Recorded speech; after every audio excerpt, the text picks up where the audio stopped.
Hello বন্ধুরা, তোমরা সবাই কেমন আছো? আশা করি ভালো আছো। আমিও খুব ভালো আছি।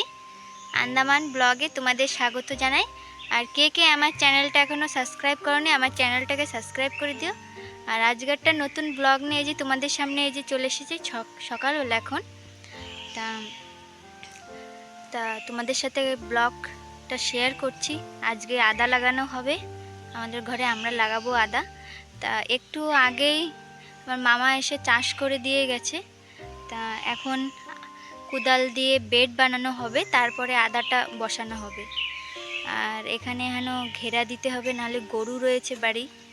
এই যে বেড বানানো হচ্ছে, আর মাটিটা ঝুরঝুরে করে দিয়েছে একদম। চলো তোমাদের একটু দেখাই কেমনভাবে আমাদের এখানে আদা লাগানো হয়।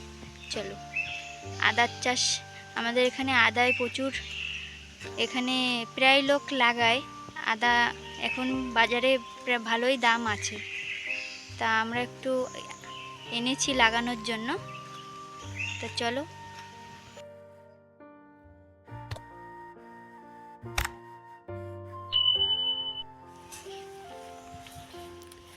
আর এই যে জায়গাটা তোমাদের দেখাচ্ছি, এই জায়গাটা এই একটু আগেই এখানে চাষ করা হয়েছে হ্যান্ড ট্রাক্টর দিয়ে। এখানে ছোট যে ট্রাকগুলো হয় সেই ট্রাকটা দিয়ে চাষ করা হয়েছে।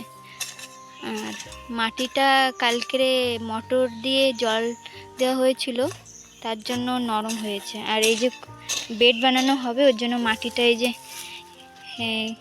এক জায়গা করছে সাইড থেকে।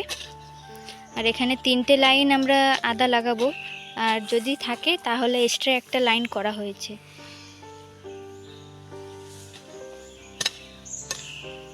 কেমনভাবে আমাদের এখানে আদার চাষ হয়।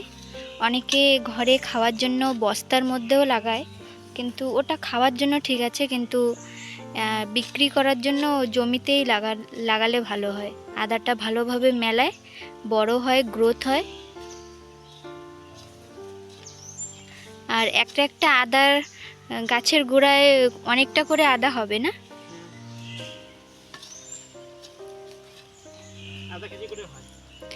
একটা একটা গাছের গোড়ায় আধা কেজি করে হয় আদা। আর প্রচুর পরিমাণে অনেকে সার ব্যবহার করলে আরো বেশি হয় না?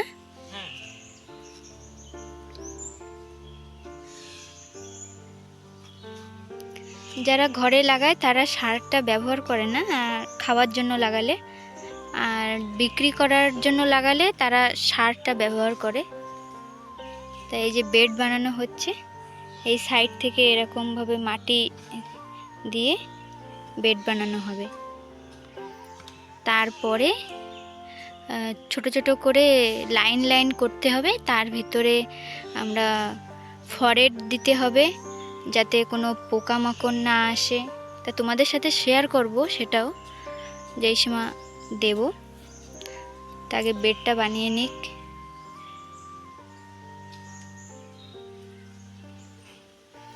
মাটিগুলো এই যে ভিজে ভিজে আছে। আর এই জায়গাটা, এই জমির পিছনের দিকে লাগাচ্ছে, এই জায়গাটা দেখতে পাচ্ছ একটু চড়াই টাইপ। জলটা এসে এখানে বাঁধবে না, জলটা এসে সিধা বেরিয়ে যাবে, একদম এইদিকে বেরিয়ে যাবে।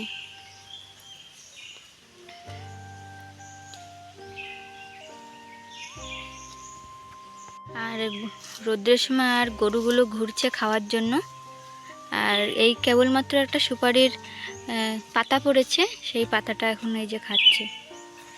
আর এই পাতাগুলো আমাদের লাগবে। আমরা এই আদার এই জায়গাটা আমরা বাঁশ দিয়ে ঘিরবো, একটু পরেই ঘিরবো। 3টে করে বাঁশ দিয়ে ঘিরবো, আর সাইড থেকে এই সুপারির পাতাগুলো দিয়ে দেবো, বাদিয়ে বাদিয়ে দিয়ে দেবো। নাহলে গরু ঢুকে একদম নষ্ট করে দেবে আদাগুলো পাড়িয়ে পাড়িয়ে। ওরা তো খাবে না, খেয়ে ওরা ওই পা দিয়ে পাড়িয়ে পাড়িয়ে একদম গাছের মাথা একদম ভেঙে দেবে।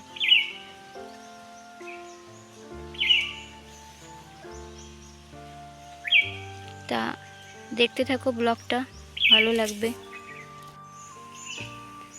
এই যে আমরা এই যে একটু আগে এই যে আদা লাগিয়েছি, তা তোমাদের দেখাতে পারিনি। এই দেখো আদাটা কেমনভাবে বসানো হয়, এই যে এরকমভাবে বসাতে হয় আদাগুলো।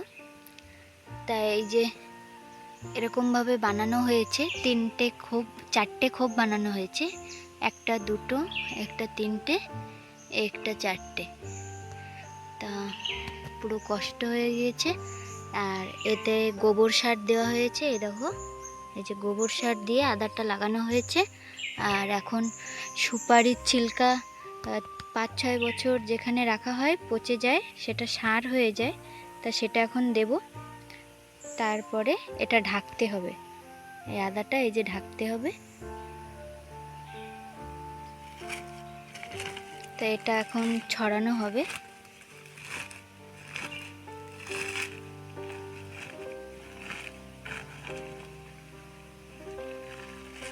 আর এই যে কেমনভাবে ছড়ানো হচ্ছে, গোবরটাও এমনভাবে দেওয়া হয়েছে।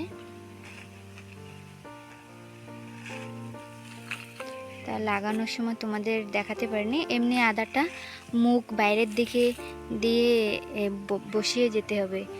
লাইনে যে কয়টা ধরে 1 বিঘে করে ফাঁকা দিয়ে দিয়ে বসাতে হবে, না হলে আদাটা একটা আদার গ্রোথ হয় অনেক, নালে ফাঁকা না দিলে বেশি ভালো হবে না। আর এই যে এখন সুপারির ছিলকাটা, এই যে অনেক দিনের পুরানো ছিলকা, পচে গেছে, একদম সার হয়ে গেছে, কালা কালা হয়ে গেছে। আর সেটাই এখন দেওয়া হচ্ছে। অতিরিক্ত দেওয়া হবে না, হালকা দেওয়া হবে। আর এটা তারপরে মাটি দিয়ে এরম লেবেল করে ঢেকে দিতে হবে। তারপরে এই সুপারির যে পাতা আছে সেই পাতাটা দিয়ে ঢাকতে হবে। গরমে আদার মুখ থেকে গাছটা বৃষ্টি পড়বে, জল যেই পাবে সেই আদা গাছ বাইরের দিকে বেরিয়ে যাবে।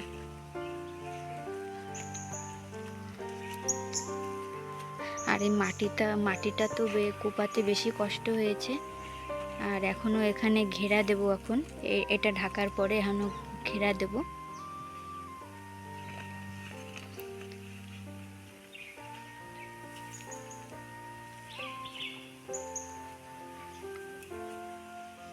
আর জলদি জলদি করে ফেলতে হবে, না হলে এই মুরগি এসে সব ছড়িয়ে দিচ্ছে।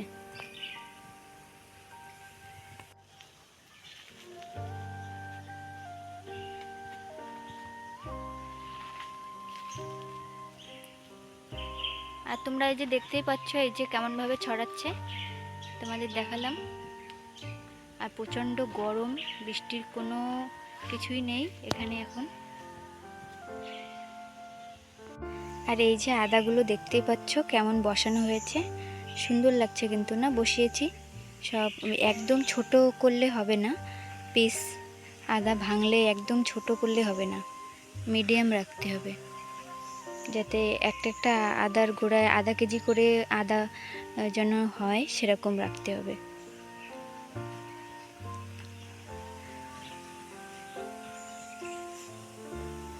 এই যে, আর আদার মেরিটাও এরকমভাবে বানায়, এই যে পিলি কেটে কেটে বানাতে হয়।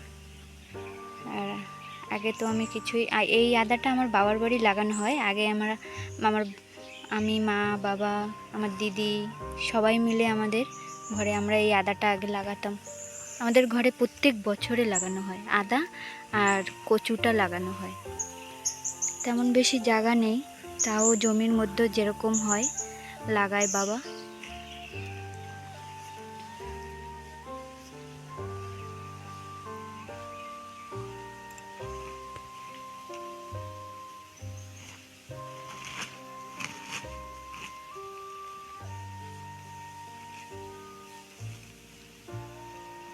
আর গোবর সারটা অল্প মাত্রায় দিয়েছি, আর কাঁচা গোবর দেইনি, শুকনো গোবর দিয়েছি। কাঁচা গোবরটায় আদাটা নষ্ট হয়ে যাওয়ার ভয়ে, পোকা লাগে, ওর জন্য শুকনো গোবরটা দিয়েছি। আর গোবরটা দেওয়ার পরে সুপারির ছিলকাটা এই যে দেওয়া হচ্ছে।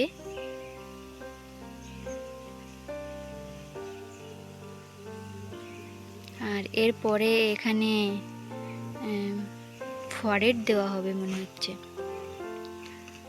এখানে একটা দানা দানা টাইপের একটা ওষুধ আছে, যাতে মাটিতে পোকা না লাগে সেই আদায়। এটা কিন্তু সবাই এটা ব্যবহার করে আদা লাগালে।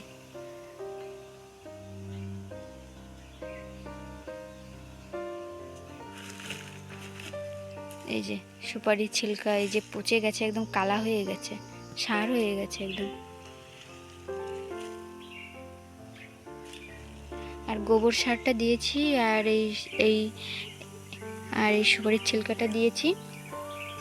এটাই গাছের গ্রোথ হবে, গাছ মোটা হবে। আর আদা যদি মোটা হয় তো একটা আদার নিচে তো অনেক বেশি মানে ওজনে ভারী হবে মোটা হলে, ওর জন্য দিয়েছি। এমনি সবাই তো গোবর সার দিতে পারে না, আর এমনি সবার ঘরে লাগানো হয় এমনি নর্মাল আদা বসিয়ে ফরেট দিয়ে মাটিটা টেনে দেয়, তারপরে সুপারির পাতা দিয়ে ঢাকতে হবে। গরম উঠে যাবে, বৃষ্টি যেই পড়বে, জল যেই পাবে গাছের থেকে পোট বেরোবে। আর এই যে আমরা আদা লাগিয়েছি, এই যে আদা লাগানোর পরে তোমাদের দেখিয়েছিলাম, তারপরে যে পাতা দিয়ে ঢাকতে হয়, মাটি দিয়ে ঢাকার পরে তারপরে এই যে পাতা দিয়ে ঢাকতে হয়। এই যে ঢেকেছি, তো এখানে 4টে লাইন রয়েছে, এই দেখো। আর বাঁশ দিয়ে সাইড থেকে আমরা ঘিরে নিয়েছি যাতে গরু না ঢুকতে পারে। আর আমাদের বাড়ি গরু আছে তো জানো, সবসময় বলি তাই। আর এইসব, আর এই জায়গাটা এই যে দেখতে পাচ্ছ একটু ফাঁকা রয়েছে, এখানে শাকের দানা দেওয়া হয়েছে, যে লম্বা লম্বা শাক হয় সেই দানা দেওয়া হয়েছে। তা আদাটা কেমনভাবে লাগানো হয় তোমাদের তো দেখিয়েছি। তা সবাই কমেন্টে বলো কোন কোন জায়গা কেমন লাগানো হয়। সাইড থেকে এই যে বাঁশ দিয়ে এই যে ঘিরেছি, আর অনেক শক্ত হয়ে গেছে ঘেরার পরে, নড়বে না একদম। আর এখানে এই গেটটা লাগিয়েছি, এই যে বাঁশেরই গেট, এই যে নর্মাল গেটটা। আর তোমাদের সাথে শেয়ার করলাম আদা কেমনভাবে আমাদের এখানে লাগানো হয়। আদা লাগানো হয়ে গেছে, আর পাতাটা এই যে দিয়েছি আমরা, তা পাতাটা কেটে কেটে দিতে হয়, সুপারির পাতা, তা শুকনো পাতা দিয়েছি। তা তোমাদের সাথে একটু শেয়ার করলাম আদা কেমনভাবে লাগানো হয়, আর কোন কোন জায়গা কেমনভাবে লাগানো হয় সবাই কিন্তু কমেন্টে বলো। আমরা তো এরকমভাবে এই জায়গা সবাই লাগাই। তা ভিডিওটা আর বেশি বড় করছি না, যদি তোমাদের ভালো লেগে থাকে লাইক শেয়ার কমেন্ট এবং সাবস্ক্রাইব করে দেবেন। দেখা হচ্ছে নেক্সট ভিডিওতে।